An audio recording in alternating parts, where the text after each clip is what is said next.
Welcome to the Almost Reckless podcast. I'm your host, Amy Smilovic, and my guest today is Malcolm Mitchell, best-selling author, founder of Share the Magic Foundation, and Super Bowl 51 champion. Malcolm, I can't stop smiling. I know. We go way back, We go way back. back now, and we haven't seen each other for a few years. And this is so great catching up. First of all, do you like my ring? I think it looks great on you. I'm wearing this ring because, I met you when you had just left the New England Patriots. Correct. You had gotten injured. I know you're glad that I knew the team because I didn't forever. I'm so bad with teams. Like Well, I don't know. For the first year, Philadelphia, we had to work on it. I have bad memory.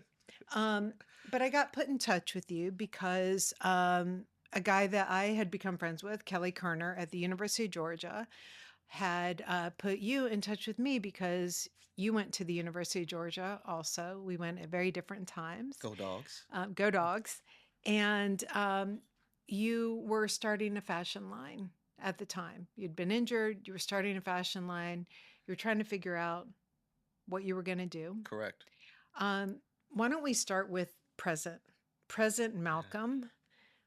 Tell Are me. you sure you don't? I would love it.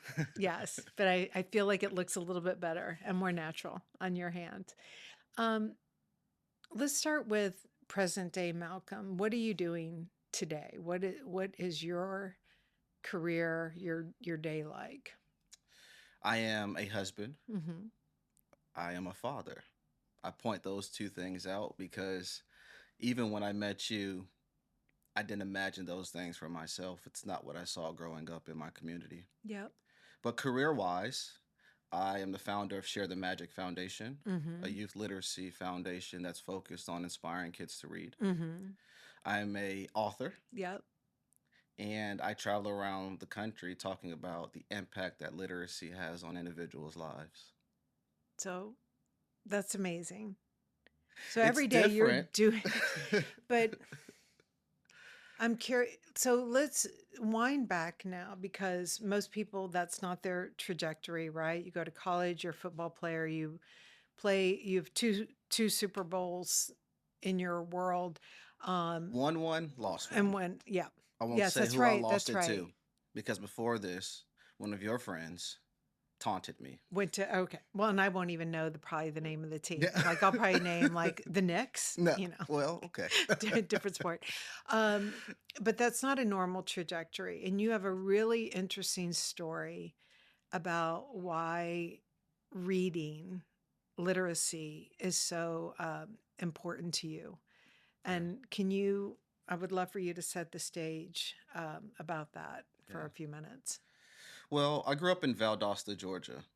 Valdosta, Georgia is home to the winningest high school football program in the country. Mm-hmm. Valdosta High School has won more football games and championships than any other team that has existed.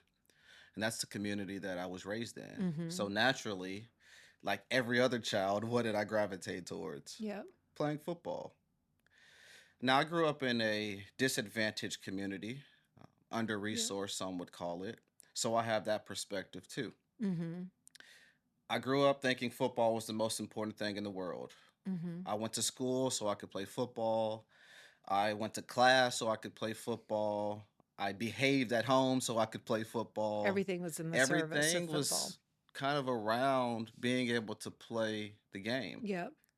I never contemplated there being any other way to live a meaningful life. Mm-hmm. Why? Mm-hmm.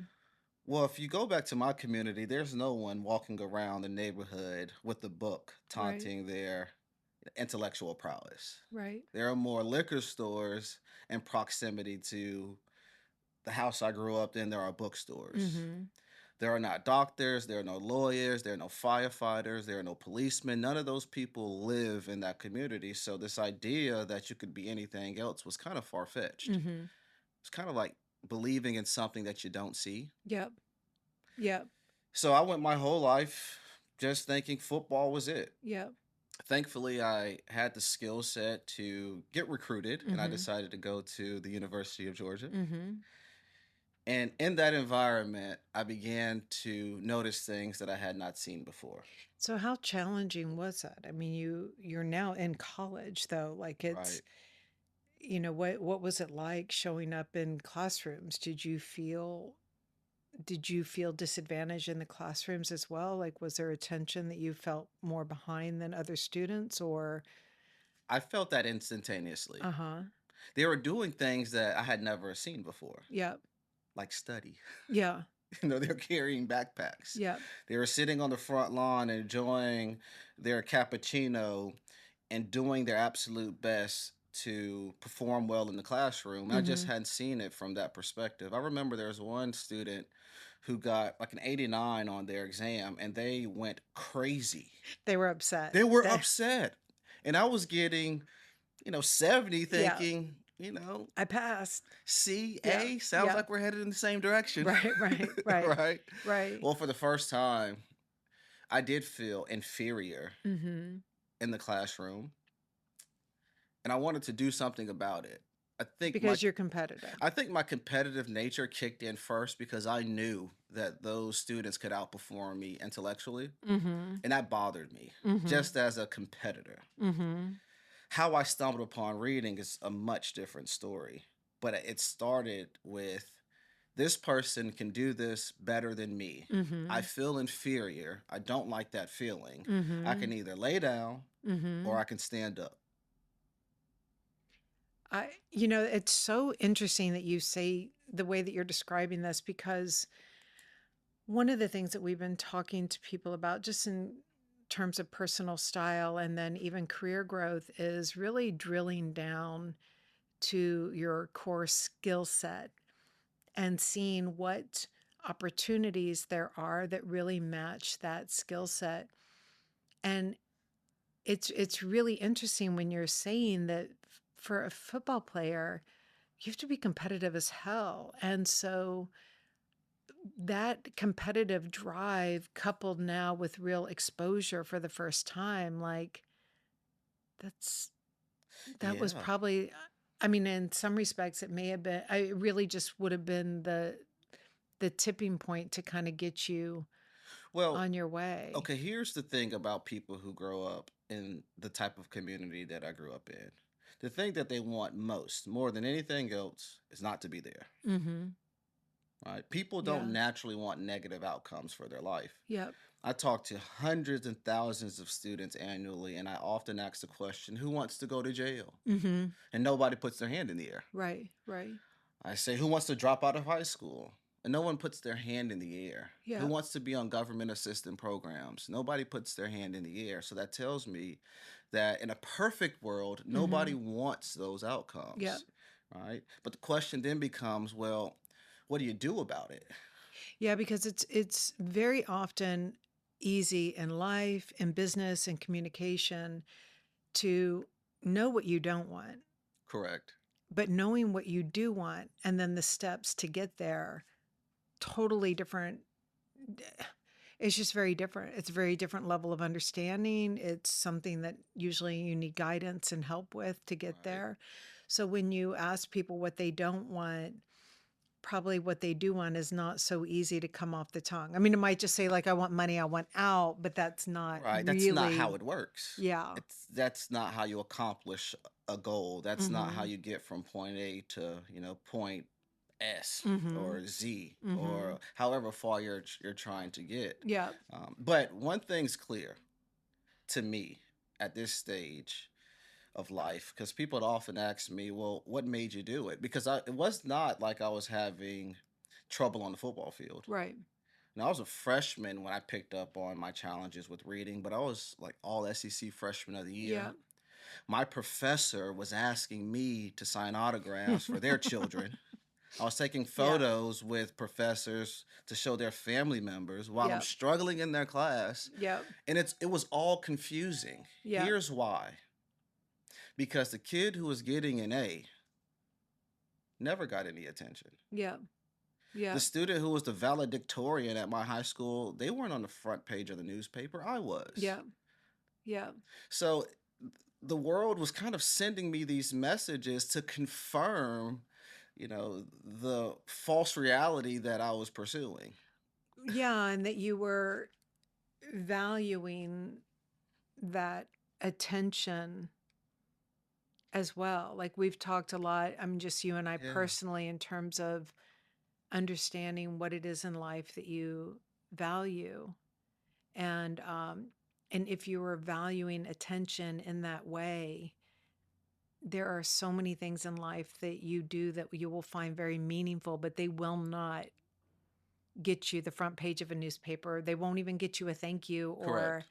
a pat on the back from someone else. So it's really valuing stuff for yourself and validating things for yourself, regardless of what anyone around you.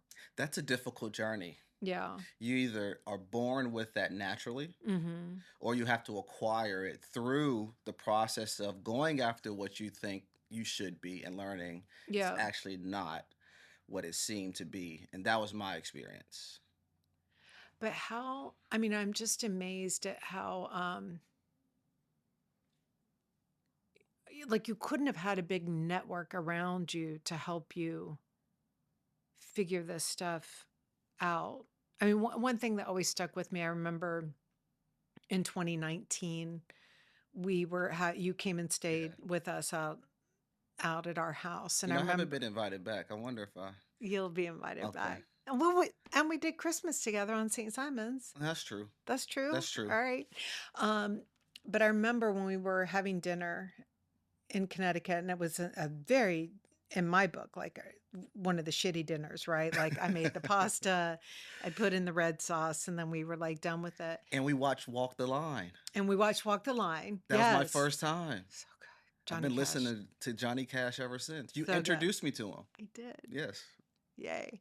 Um, but I remember you said, this is the first time I sat down with a family for dinner, like, because we Yeah. were just sitting around talking. And I'm just thinking, when I'm here and I'm talking about how, like, oh, I don't need value from the a page on a newspaper or something, but I always needed value from my family, Yeah. like, and that, like, you really were operating, incredible mom, right? Like she's fully Superhero. like your Yeah. right hand at your events, but like you had that full network wasn't there. So where were you grabbing?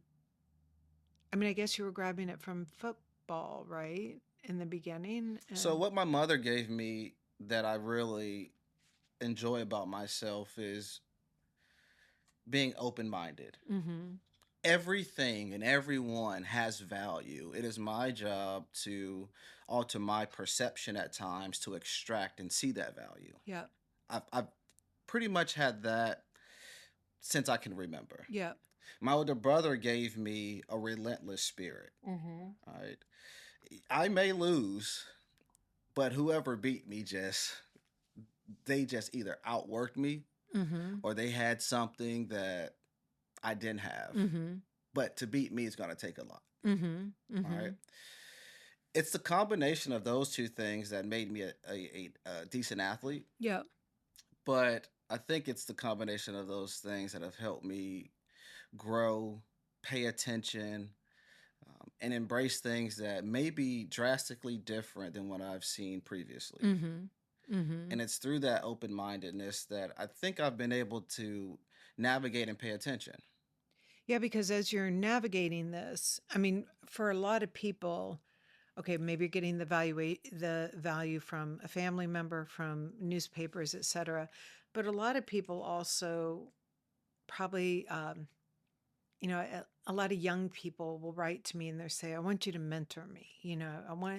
Please mentor me," or "I want to fixate on one person and really understand."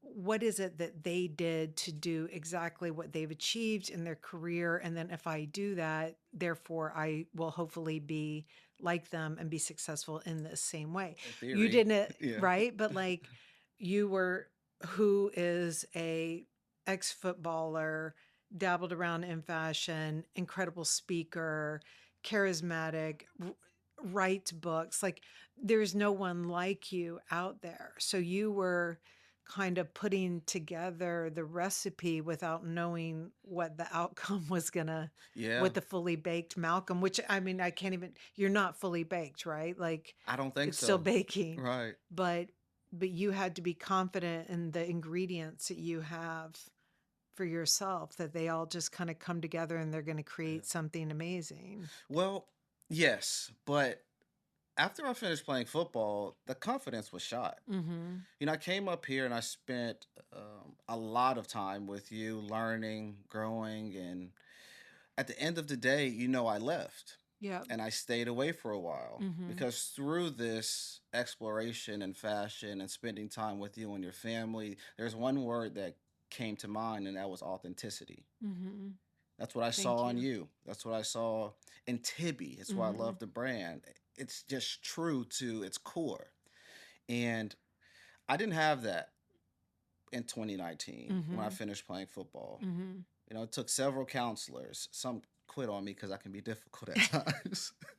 you Really? know, um, it took a lot of soul searching that took me places I would have never imagined. Mhm. Um, and through that difficult process, I came out on the other side with true understanding of who I am Mhm. and what I'm not. So when you were, because when I met you, you showed up at my office with a hanging bag with some designs in it. Correct. Um, so when you decided not to pursue fashion, did you feel like that was, I mean, you weren't a failure at football, you got injured. Right. Your Achilles tendon, right? Is Listen, that was no. a great guess because that's a serious injury. Okay, but it's knees. it was something bad. Yes. And that a tendon Yeah. is not in your It is a knees. tendon. But it's okay. You have, Anyway. yeah. Oh, Achilles. Heel. Yes, there you go. Right. Achilles heel. See, this is Oh, okay. I can tell you a seam allowance. yeah. Anyways. Um, but did you feel like, well, shit, this is like this path isn't working out With fashion. either? Yeah. Like, did that demotivate you at all? Or was it just something you were trying and you were able to swipe and, All right, there's this parable. I'm from Georgia, mm-hmm, so we have several spiritual parables, mm-hmm, and I'll tell you one. There's two men. Let's call them, man A and man B. Man mm-hmm, A wanted to go out at sea, right? So he jumps in the boat and he paddles and he gets into the middle of the ocean and a storm comes. He gets twist, turned, knocked out of his boat. He gets back in, but when the storm settles, he has no idea where he's at. He has nowhere to go. He's lost. Well, man B gets in his boat, but before he goes out to sea, he checks to make sure he has an anchor, he has food, he has water, he's prepared. So he goes out to sea. Same storm hits him. He gets twist, he gets turned, he gets thrown around. The storm settles, and he's been anchored the whole time. So once the storm settles, he just continues down the path he was headed. mm-hmm. I was a man with no anchor, and I had to leave for a while to go locate an anchor How'd you do or that? rediscover one that existed. Oh man, it was difficult. It first came with humility. Mm-hmm. I had to accept that the one thing that gave me value in a public setting I no longer possessed. Mm-hmm. I had to find value in myself outside of that. Yep. I drove home every Sunday for maybe 3 or 4 months to go to church with my mother in Valdosta. Yeah. That's where I Wow. started. Uh-huh. I tried to cut out, old vices that I had developed in, that fast paced lifestyle. Yep.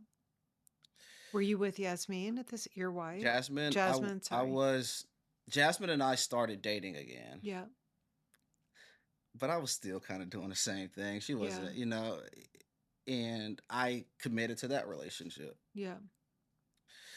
Um, and then I had to find authenticity in who I was, which is drastically different than what I saw growing up is Mhm. drastically different than what I experienced in NFL locker room. Mhm. It's drastically different than the message that was being sent to me. Mhm. Right? I'm from the South, and what does that mean? Well, we have strong beliefs. Mhm. Period. Mhm. And I was into fashion. Mhm. And at its core, I was just into exploring ways to express yourself. Yep. Well, I come from an environment and a community and a culture where self-expression has it Consequences has to it. consequences, it has guidelines. You can't overstep, and I was stepping on every line Yep. possible Yep. because that's what I felt and that's Yep. who I am. But at the time, I didn't know how to embrace that, Yep.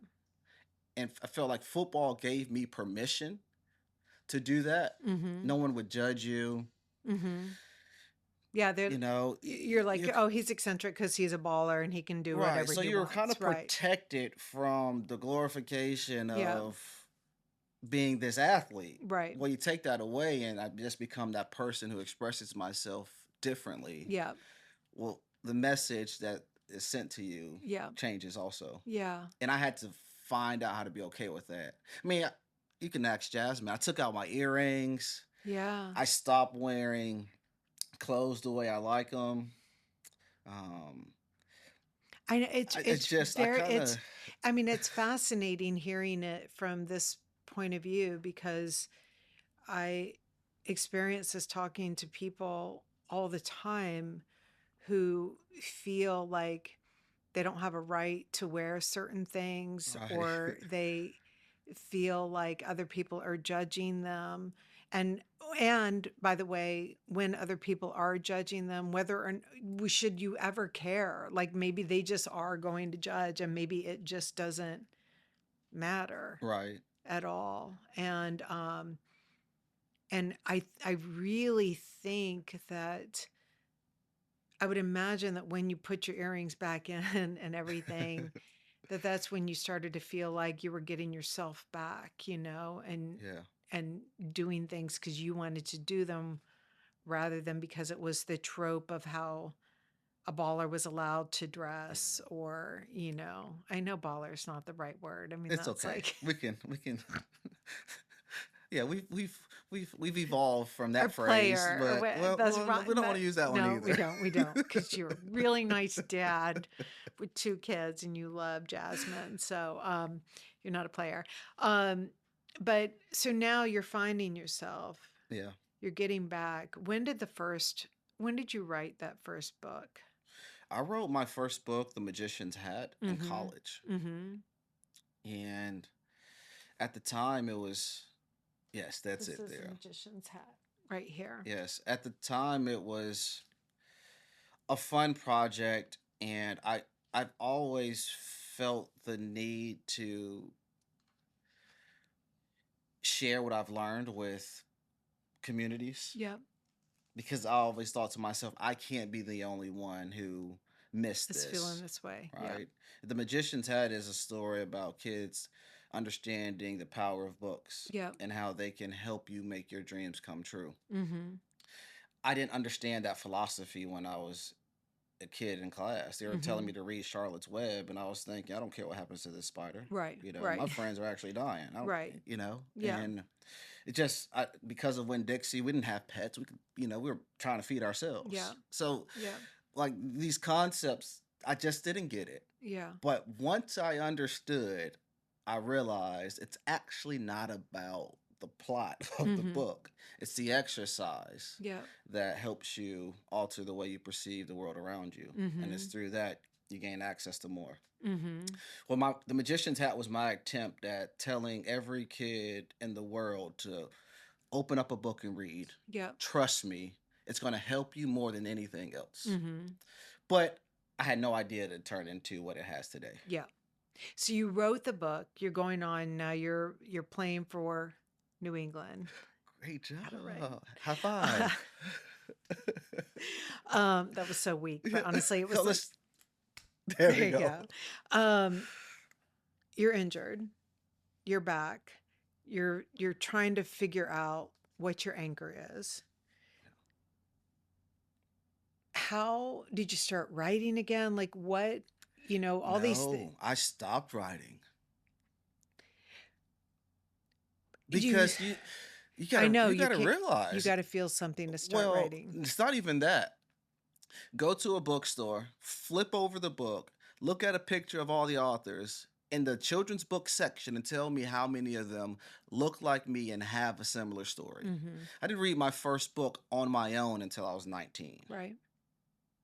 And here I am trying to be an author of any sort. And man, it was on me. So I was like, this is a bad idea. Mhm. It's not going to work. It doesn't make any logical sense. I struggled to read majority of my life. Mhm. And here I am now trying to be an author and encourage kids to read. I had the book. I actually had a deal with Scholastic, but while all this is taking place, I'm thinking it doesn't make sense. So you're actually thinking these guys at Scholastic, what do they know? Like, why? I mean, I thought I you're pulled one over. I right, was like, right. You're thinking I like mean, I thought, man, smoke and they mirrors, like, signed me they up could for figure me three out. books. I had this one, you know, the second one hadn't come out yet. The third one won't come out until next year. Yeah, So I'm thinking, how long before? they figure you out. Yes. Now, I've always enjoyed writing. I've always um, appreciated the activity and the experience of crafting words like a person would craft a painting, or how you would design, Mhm. clothes. You think about the fabric, you think about the color, you think about how it's going to wear. Well, you can do the same thing with words and their Yep. impressions on people's brain. So I've always enjoyed the ideal of it. But again, go back to Valdosta, Georgia, and ask anybody if they thought I'd be trying to write picture books to inspire kids. Yeah. They'd probably look at you and say, Malcolm who? What's a picture book Yeah. author?" That's Yeah. that's not how we conceptualize information there. Yeah. Yeah. You know, it's far fetched. But it's interesting. I think about this a lot is how do we speed up time so that everything doesn't have to be hindsight? Because to me, as a business person, when you're and maybe with Scholastic as well, I would have thought that when you're saying how many books do you pick up where the author looks like me on the jacket, I'm thinking exactly, there's your opportunity. This is new. This is marketable. This is different. I want that, like that is special. And I I think how and this is aside, but even like with Tibby forever, I have always felt the imposter. And even when I went and joined American Express, I I had something happened early on that let me that gave me permission to just be myself. I'm a Southerner, University of Georgia. All of a sudden, I'm at American Express, and everyone is Harvard and Brown and Duke, and like, oh my God, the woman that went to Duke, they were like, oh, she went to Duke, I'm like, go dogs.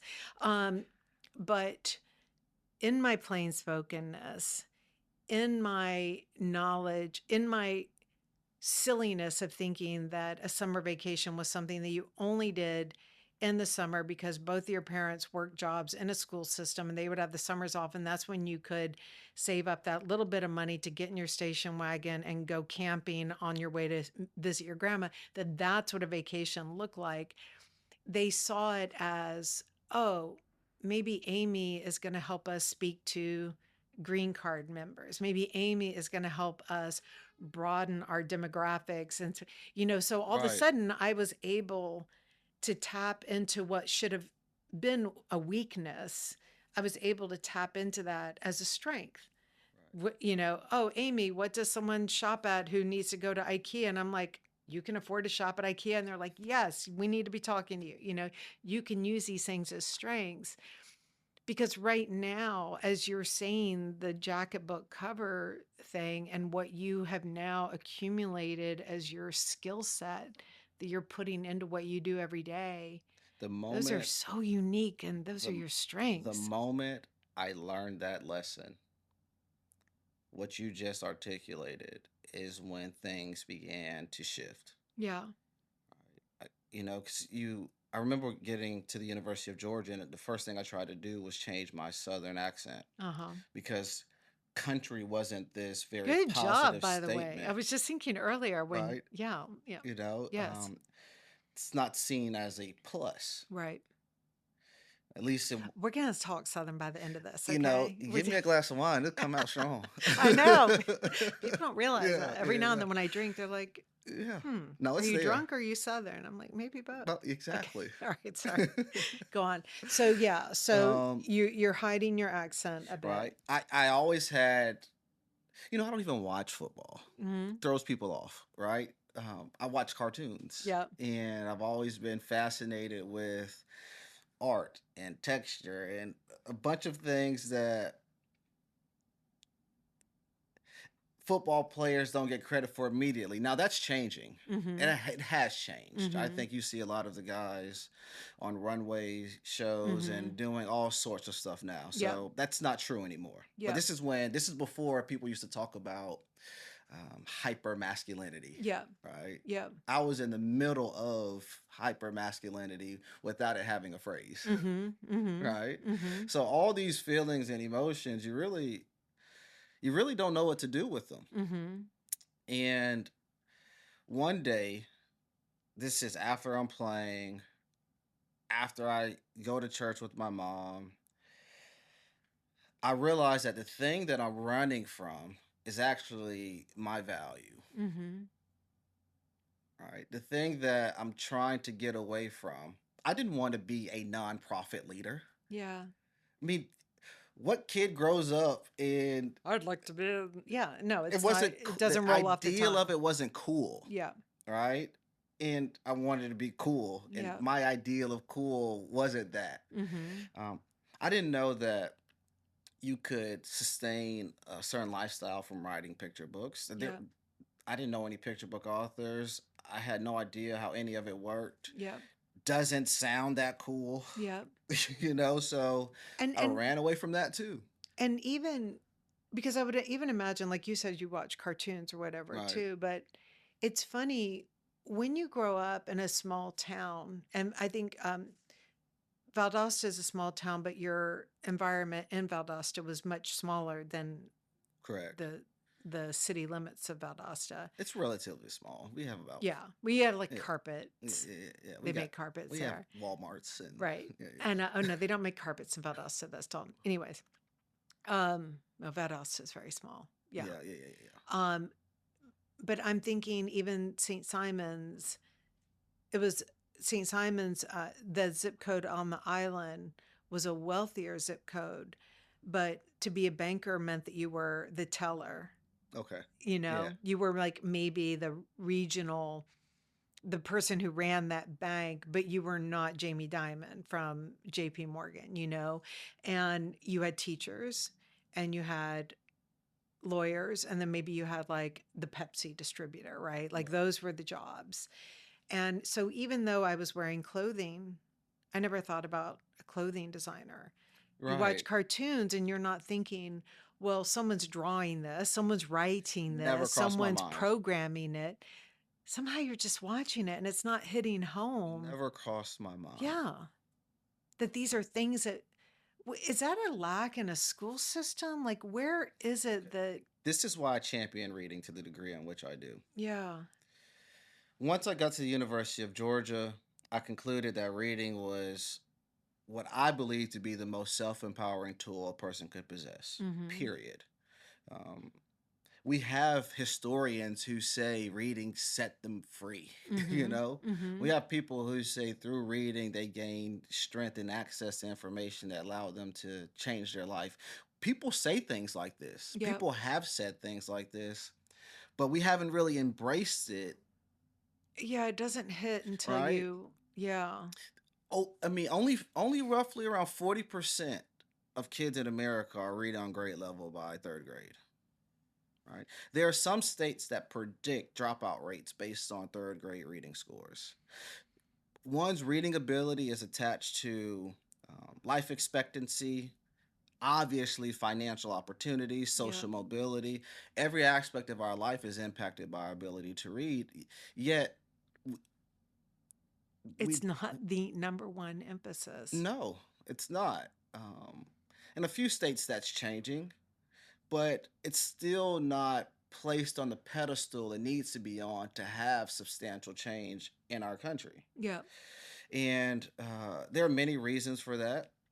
Some of it is systems that were put in place. Some are change is difficult. Mm-hmm. Uh, some is not understanding the power of this tool. I watch stuff like old presidential debates, right? Yep.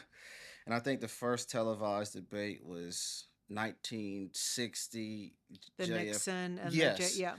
And in that debate, JFK says there's no greater investment that we can make Mm-hmm. beyond investing in education. Mm-hmm. Mm-hmm. That was 1960. Yep. We're still saying the same thing now because we hadn't really committed to the degree in which we vocalize at times. You know what's interesting in that debate? I mean, just Yes, interesting to think about is you're talking about the content of what JFK said, but what is also famous about that debate was that Nixon was sweating and he looked very uncomfortable and old on the TV, and JFK looked very young and poised.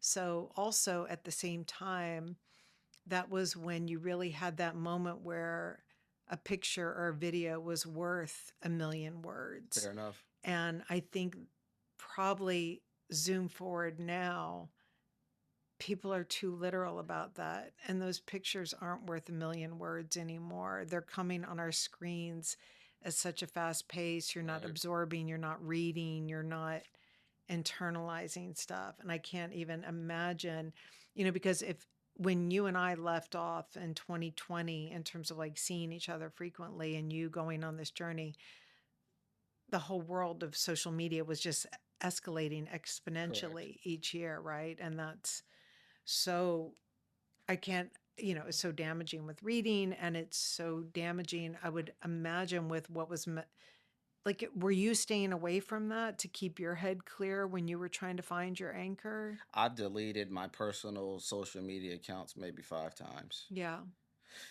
It stopped making sense to me. Yeah.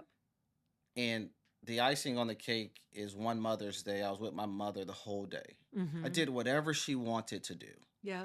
I did my absolute best to make sure my mother felt appreciated on this day. Mm-hmm. That evening, I check my social accounts, and everyone has posted their mother, and I did not, and I felt like, man, I, Yeah. I Yes. didn't celebrate my mother. I didn't do a good job for my mother on Mother's Day. And then simultaneously, as it's happening, I'm thinking, well, wait a second. You did the real work. She's not even on social media. Right. So she won't know. So who is this So performance why for? do I feel this way? And I conclude that I feel this way because I think it's herd mentality, or Yeah.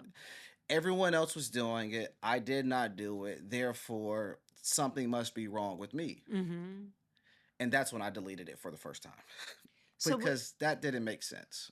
but so when you're going through that thought process at the time, I mean, there's so many analogies then to you trying to figure out what was going to be your path for you, Right. like separating herd mentality, separating it from seeing what everyone else is doing and what you should be doing.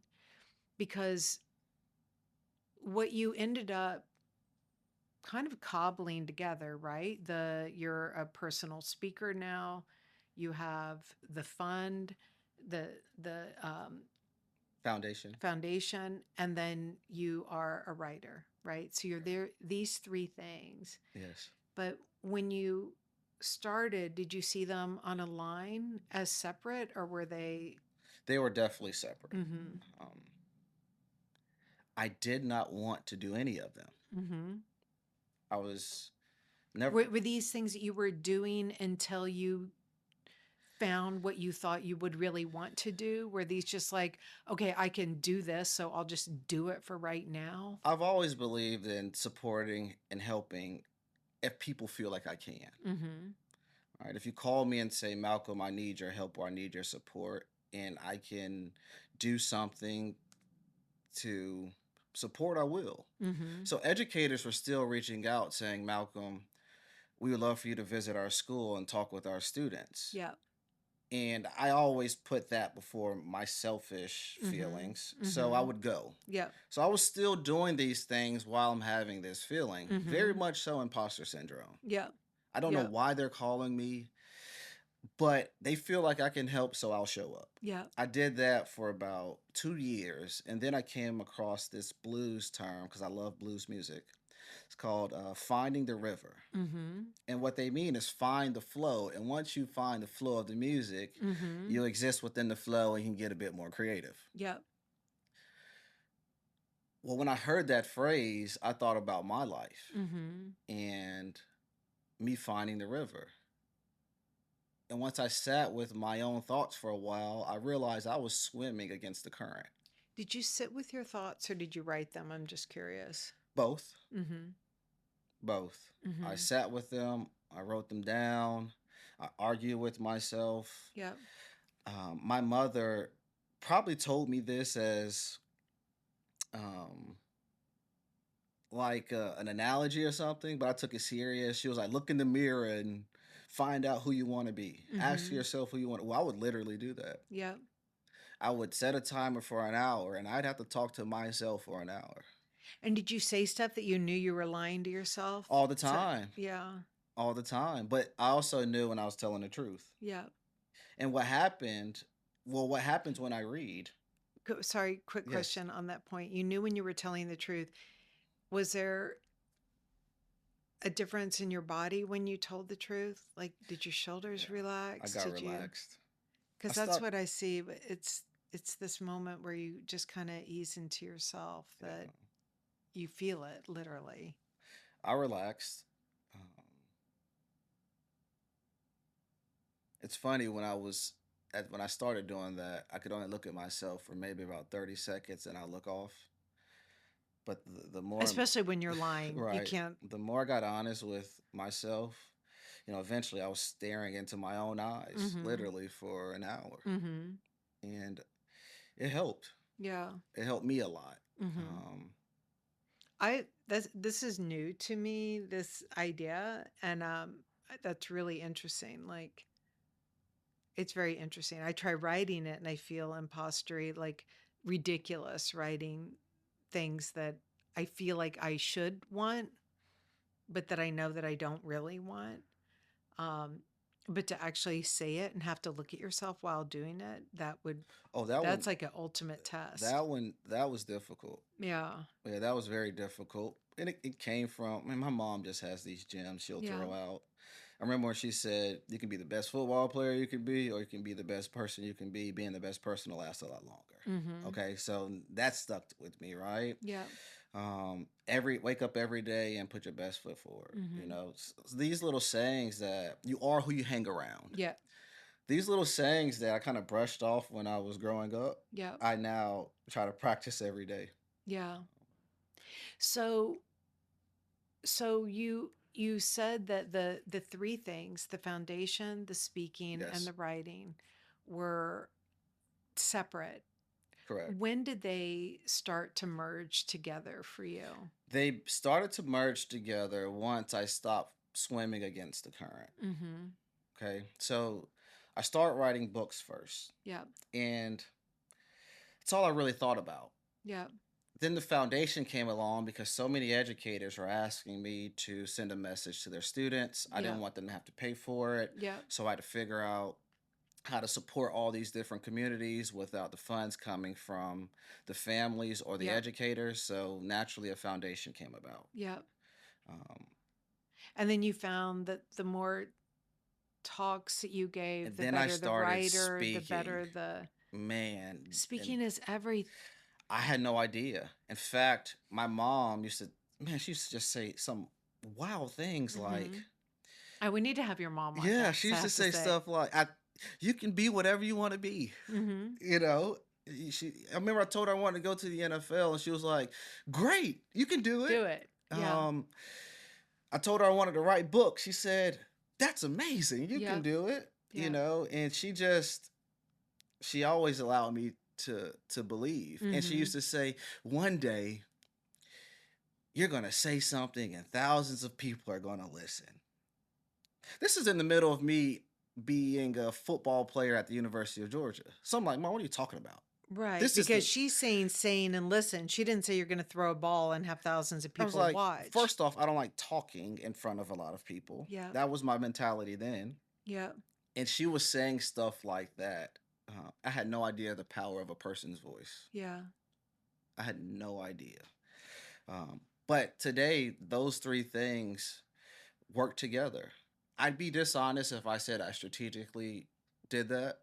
Yep. It was more so of, when you're fighting against something you should be doing, Yep. because you're just drawn to it, or it kind of stalks you. It won't go away no matter how Yep. much I wanted to be left alone. These educators don't even know they were helping me, right? Well, I think that's where, I find that in order to do ultimately big things, in order to do anything really, you have to take some risks. But risks are scary. And one of the ways to get moving towards that is just to take the pragmatic next step, because the non-pragmatic choice, you overthink it, there's too many reasons why you can delay it, but you need to just get moving forward.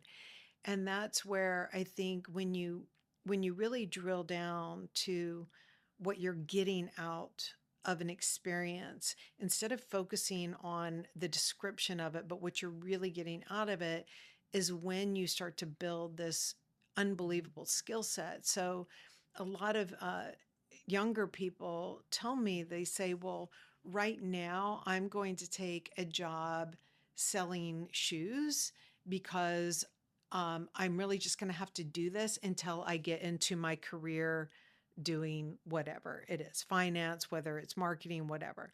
But I will do this just to make the money until I can really get focused here. And they dismiss entirely this sales job that they've taken on. And I'm thinking sales is, or waitressing, it is the ultimate way to learn how to convince someone to do something, to Oh, have to correct. tell Yeah. a compelling story, to have to close a deal, to start something and finish it. So you're not No, selling there's a shoe or bringing no. just a plate to the table. You're learning time management, you're learning how things work. And you being forced to speak to people, being forced to organize your thoughts, being forced to compel someone to do something, um, and then coupling that with this side of you that is truly good and altruistic, so you know that you're wanting to compel someone to do something good, right? Like you're not Right. asking them to, these are good things, this is getting kids to read. I sit with this range of perspective, right? And that's why sometimes I hesitate when I speak, because I have this perspective of the kid who grew up in a single parent household, Yep. right? With not a lot of financial assets. And then I have this experience as a Super Bowl champion Yep. and all that comes with that. And then I have this other perspective as, someone who does everything that we just talked about. Yep. And I carry all three of those into almost every conversation I have. Mm-hmm. And I can understand why a person would say, I'm going to do this until I can chase after what I really want. Mm-hmm. But it's based on them not understanding the value of this Of this what they're doing. right, because it's frowned upon. Right. It's not, no one celebrates the role of a waitress to the degree in which you just shared. Yep. You're absolutely correct. There's value in all that we do. There's an opportunity to practice a skill set that should take you exactly where you want to go, but we spend so much time judging each other off of phases of life Mm-hmm. that sometimes you get stuck there. Well, or you're not recognizing those things that have happened to you. You're not recognizing them as the key source of your strength. You are using them as the key source of what's held you behind. And once you can realize that these things are your ingredients, not better than others, just different than I'll, others, I'll it's tell you when I your stopped unique caring what thing. people think. I'll tell you when I stopped. 2019, when I met you, I had everything the world said I should have based on um, society's messages, Mm-hmm. right? Um, I made it to the NFL, so I had some money. Yeah. I made it to the NFL, so I was popular. I didn't have any responsibilities. I could do whatever I want. There are really no restrictions on my life. It's the saddest I had ever been. And Yeah. that's when I stopped caring about what people thought because I realized the messages that I'm receiving, they are incorrect because I did exactly what you said I should do. Yeah. And I feel like nothing. So obviously, these things don't quantify or lead to the outcome that we ultimately desire. Yeah. And that's when I stopped chasing and I could appreciate the moment and I Yeah. could look at a situation and say, it doesn't matter if I'm speaking to one person or whether I'm speaking to a million. That is an opportunity to get better at Mm-hmm. something I'm enjoying doing. Yeah.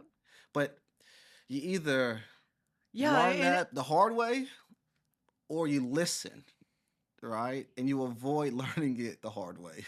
yeah. And I think about that like you you got there and you knew how empty it was and that you had to determine your own how you were going to measure success needed to be determined differently than how other people were measuring it or measuring it for you. And and I think it is hard when you are hearing messages that you and that you can't figure that out until you've landed there yourself, you know. Right, And that's how I think, you know, when you and I met in 2019, that's when we were kind of at the top of our game as well at Tibby, but the top of our game as would be deemed by the press, you know, right, in 1,000 stores and agents, you know, PR agencies all over the world and blah, blah, blah, you know, on track to be 150 million, then you're on track to be 300 million and you can sell yourself and go live on a yacht. Um, and it was the emptiest I'd ever felt. why do you think that is? I think that I just I didn't have control over my life to do the things that would make me happy, but I didn't know what happy meant for me. You know, like was happy tied to money? Was happy tied to an article in Vogue? You know, if Anna had just given me an article in Vogue, would that have made me happy? You know, you kind of Yeah. you reach for the typical things, right? And really what I found was that the contentment of being around people who share a similar mindset and have active conversation and discourse and you know that is where I find my contentment. I can't believe how happy I am to have a very highly debated uh, conversation with someone where we disagree about something but we have total agreement in how you go about disagreeing. Right. That Like is a great feeling. it is so yeah.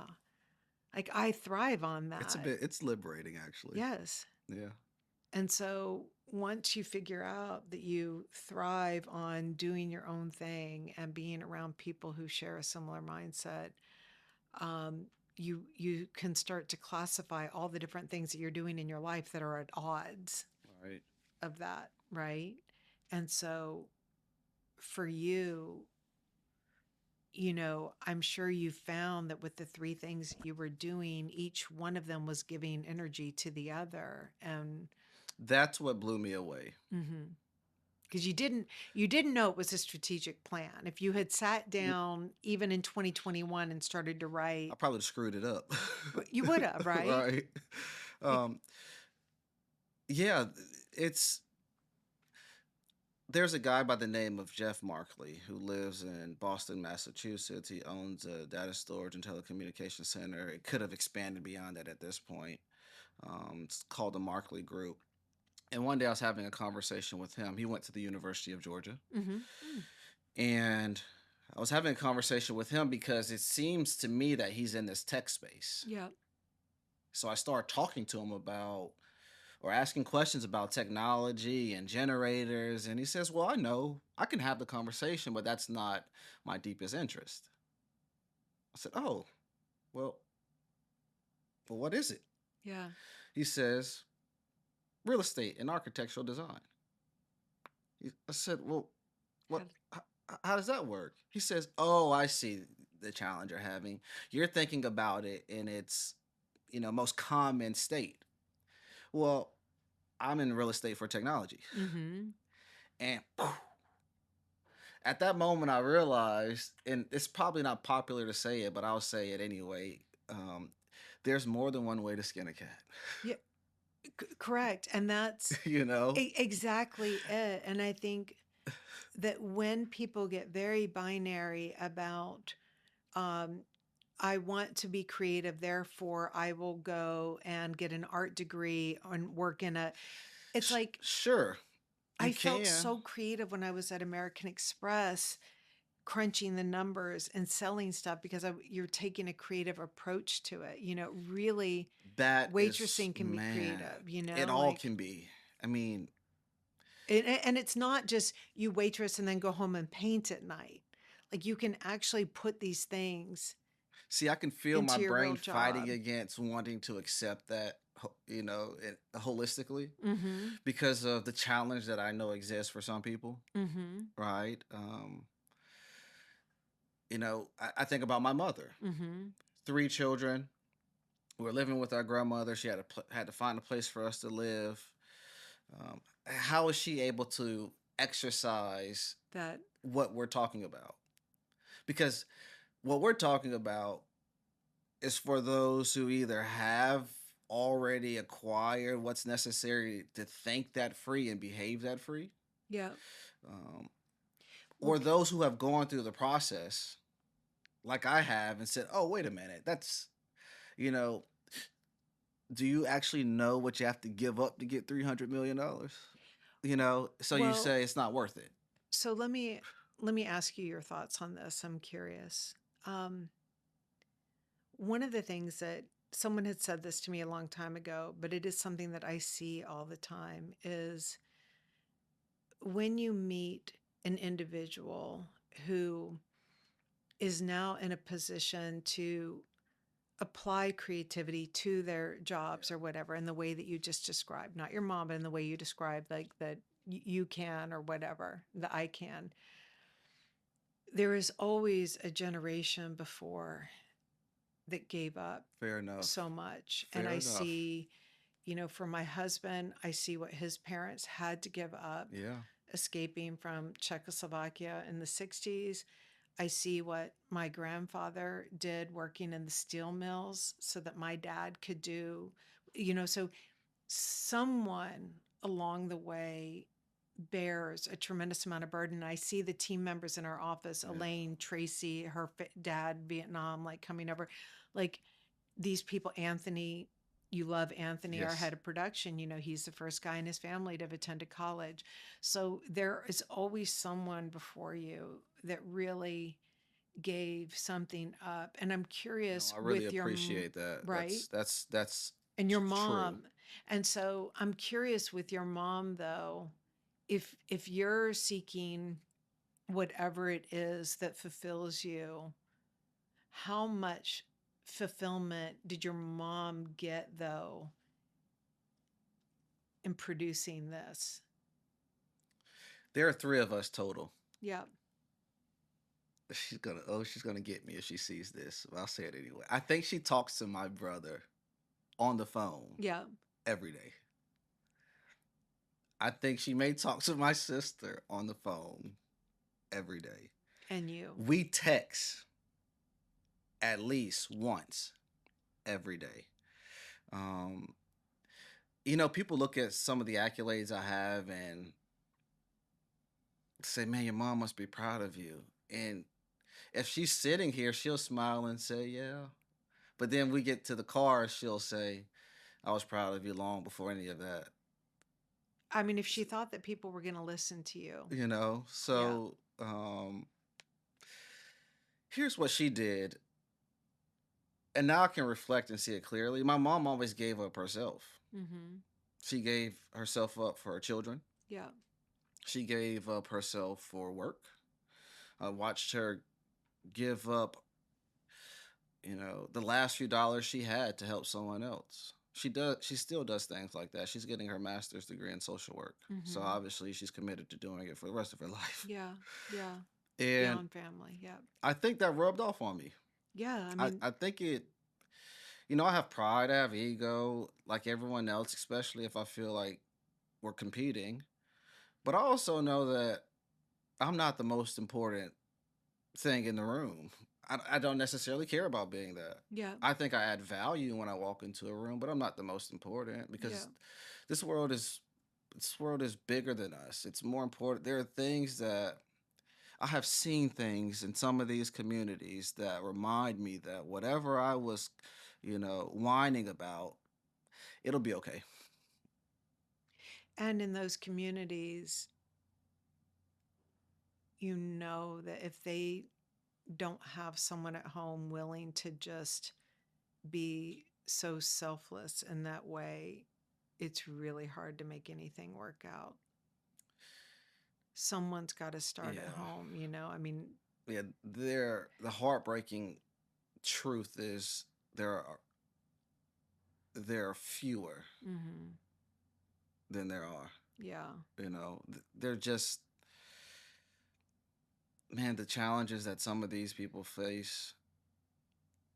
You know, I have two children. I have a wife and two children, and the situation that we're in is drastically different than the one I was in when I was in my childhood. And I Yeah. and I pull from that a lot, as you can tell, to rationalize information. But it's like, man, how does she do that? Because I spend 2 hours with my kids alone. I'm like, You're exhausted. hey, man, Yeah.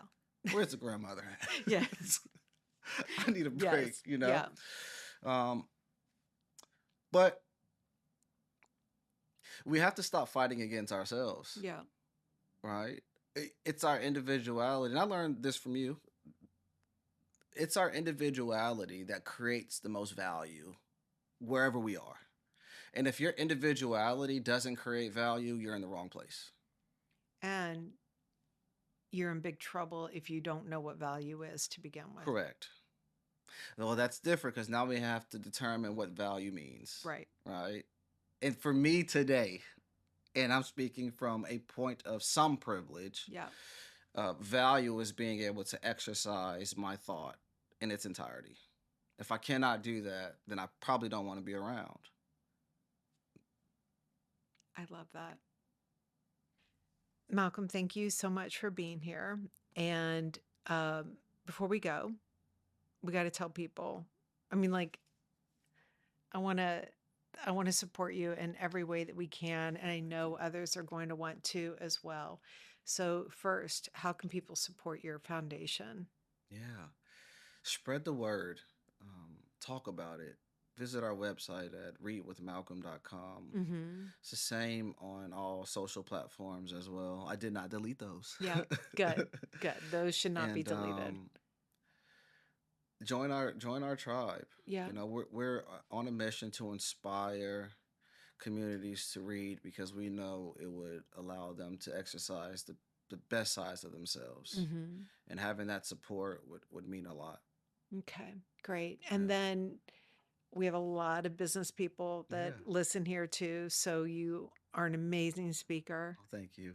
and I know that that is going to continue to grow. And help everything here. And then when is your next book coming out? My next book is titled My Super Duper Me, Hmm. and it comes out August 2026. Wow. And I'm looking forward to it. And are you self-publishing that, or is that coming out? How is that coming out? That's coming out with Scholastic. Amazing. So, yeah, check out some other books. Here's the other one here. I wrote this one right after Super Bowl 51. Wow. Now, it didn't release until years later, but Uh-huh. I enjoy it. Yeah. And now my son will walk into a bookstore and see them and say that's my dad and stuff like that. So, Um, this was such a great talk. It is such a great reminder to just uh, follow your path, do what you can to determine your self-worth. And I think that I am just in awe that you are out there helping kids figure that out at a young age. The sooner you get on that path, the better. And I love what you're doing. We love you. I'm so I glad. love you all, and I'm Just thankful. I'm thankful. This is a moment, and I appreciate it.